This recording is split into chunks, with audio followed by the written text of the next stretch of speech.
আমাদের প্রত্যেকের জীবনেই স্মৃতি আলাদা একটা জায়গায় থাকে। মানে কোনো কোনো জিনিসের সাথে এত ভালো স্মৃতি জড়িয়ে থাকে যে সেগুলো দেখলেই মনের ভিতরে হঠাৎ করে একটা আনন্দ জেগে ওঠে। আবার কোনো কোনো জিনিসের সাথে এতটাই খারাপ একটা স্মৃতি থাকে যেগুলো দেখলে না বুকের ভেতরটা মোচড় দিয়ে ওঠে। এরকমই ক্লাস 7 বা 8-এ পড়ি, তখন এই গেম বোর্ডটা মনু আমায় দিয়েছিল।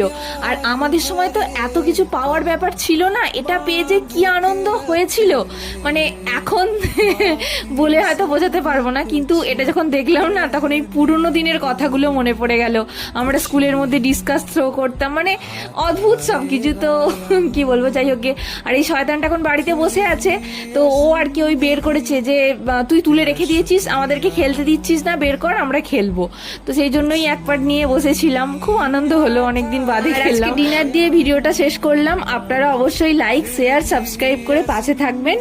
অনেক অনেক ধন্যবাদ। আপনারা প্রত্যেকে ভালো থাকবেন। নমস্কার।